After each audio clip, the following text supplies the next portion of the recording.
Before we begin, please like, comment, share, and subscribe to Single Dad Empire if you believe everyone deserves a second chance and that true beauty comes from the heart.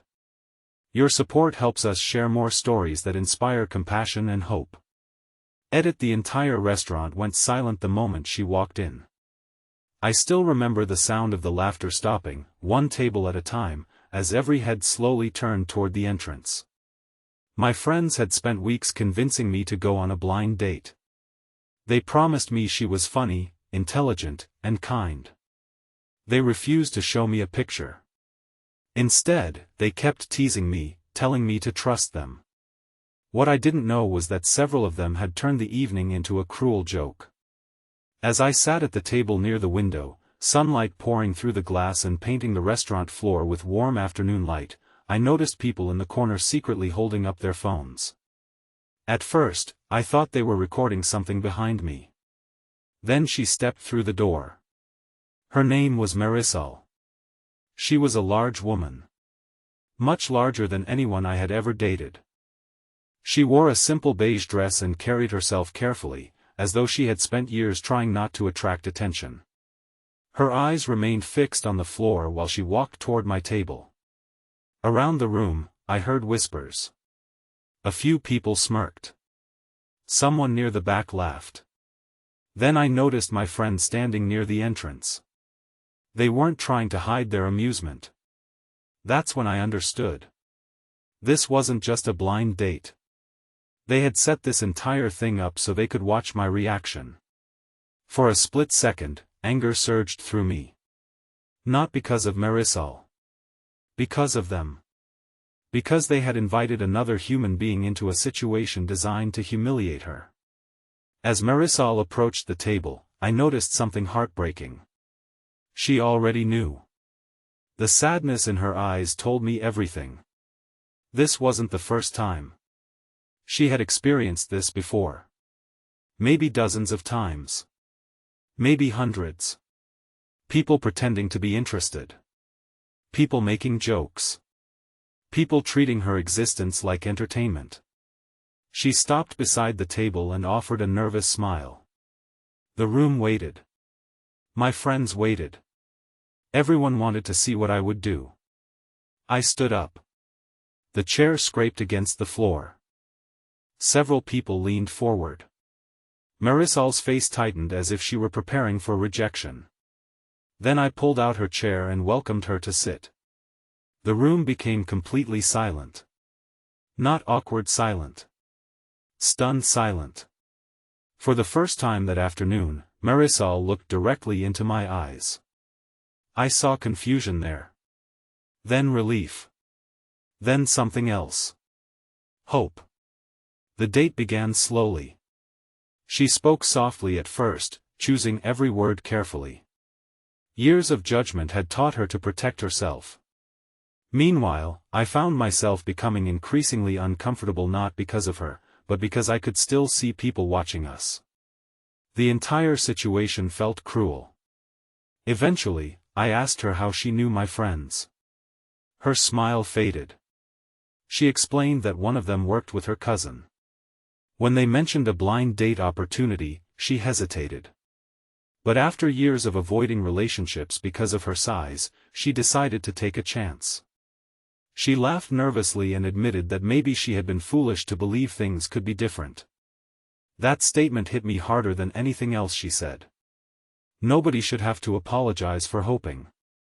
As the afternoon continued, something unexpected happened. I stopped noticing her weight. Not because it disappeared. But because her personality became impossible to ignore. She was intelligent. She was compassionate. She volunteered at a children's literacy center every weekend. She spent evenings helping elderly neighbors with groceries and appointments. She had survived incredible hardships, including caring for her mother during a long battle with illness. While many people spent their lives chasing status and approval, Marisol quietly dedicated herself to helping others. The more she spoke, the smaller the room seemed to become. Eventually it felt like there were only two people sitting there. Her and me. At one point, a server accidentally spilled water near our table. Before anyone could react, Marisol stood and helped clean the mess. She comforted the embarrassed server, making sure she didn't feel bad. That simple act revealed more about her character than any conversation ever could. I began wondering how many people had overlooked someone extraordinary because they couldn't see beyond the surface. Hours passed.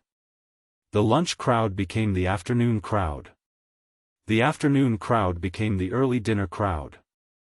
Neither of us seemed eager to leave. Then something happened that changed everything. One of my friends finally approached our table. He wore the same smug expression he'd had all day. Without thinking, he made a joke about how surprised everyone was that I stayed. The words barely left his mouth before the atmosphere shifted. Marisol lowered her eyes. The pain on her face was immediate. Visible. Raw. Years of insecurity returned in a single moment. I looked around the restaurant. People were still watching. Some appeared uncomfortable. Others looked ashamed. And suddenly I realized something. Everyone in that room had become part of the same cruelty. Some participated. Others stayed silent. Neither response protected her. I stood up again. This time, not for a chair. Not for politeness.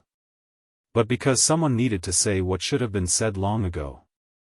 I told my friend that the only embarrassing thing about this entire afternoon was the way they treated another human being.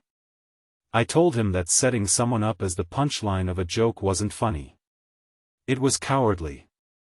I pointed toward Marisol and explained that while everyone else had spent the day judging her appearance, I had spent the day discovering her heart. I spoke louder than I intended. The restaurant grew quiet again. I explained that kindness mattered. Character mattered. Integrity mattered. The number on a scale did not determine someone's value. Then I said something I will never forget. I told everyone that if they spent half as much time improving their character as they spent judging other people's bodies, the world would be a far better place. The room remained silent. Several people looked away. One woman near another table wiped tears from her eyes. A server stopped walking and simply listened. My friend stood frozen. For once, he had nothing to say. Then I turned toward Marisol. Tears were running down her cheeks. Not dramatic tears. Not movie tears. Real tears. The kind people cry when they hear something they've needed to hear for years. For a moment neither of us spoke. The sunlight outside had begun turning golden, filling the restaurant with a warm glow. It felt like the entire world had paused. Then she smiled. A genuine smile. The first completely unguarded smile I had seen all day. And suddenly I understood why. She wasn't crying because of me. She was crying because someone had finally treated her like she deserved to be treated all along. Like a person. Like someone worthy of respect. Like someone worthy of love. After we left the restaurant, we spent the rest of the afternoon walking through a nearby park. Children played under bright blue skies. Families gathered beneath trees. The world felt lighter somehow. Marisol shared stories about her childhood dreams. I shared stories about my own failures and insecurities. For the first time in years, neither of us felt the need to pretend. Months passed. Then more months. The friendship that began that afternoon slowly transformed into something deeper. Something stronger. Something real. We learned each other's fears. We celebrated victories together. We supported each other through difficult days. And every step of the way, I became more certain of one thing. The woman people mocked in that restaurant possessed one of the most beautiful hearts I had ever encountered. A year later, I proposed. Not because she was perfect. Not because life suddenly became easy. But because she made every day better simply by being herself. When we married, many of the same people who had laughed during that blind date attended the ceremony. Several apologized. Some admitted they had been wrong. Others confessed that the experience had changed how they viewed people. As Marisol walked down the aisle beneath bright daylight, surrounded by flowers and smiling faces, I saw confidence in her eyes instead of fear. Strength instead of doubt. Joy instead of pain. And when I looked around, I noticed tears. Not just from family. Not just from friends. From almost everyone. Because they weren't witnessing a wedding. They were witnessing the victory of kindness over cruelty. The victory of character over judgment. The victory of a woman who refused to let the world define her worth. If this story touched your heart, please take a moment to like, comment, and share. Stories like these remind us that one act of kindness can change someone's entire life. Special request: comment below with the words, "True beauty lives within," if you believe people should be judged by their hearts, not their appearance. Years later, when people ask me what happened on that blind date, I always smile before answering. Because the truth is simple. They thought they were setting me up with someone I would reject. Instead, they introduced me to one of the most extraordinary people I would ever meet. And while they expected laughter, what they got instead was a room full of tears. Not because of her size. But because everyone finally saw what real beauty looks like. Thank you for watching Single Dad Empire. May this story remind us all that kindness costs nothing, but it can mean everything to someone who has spent years feeling invisible.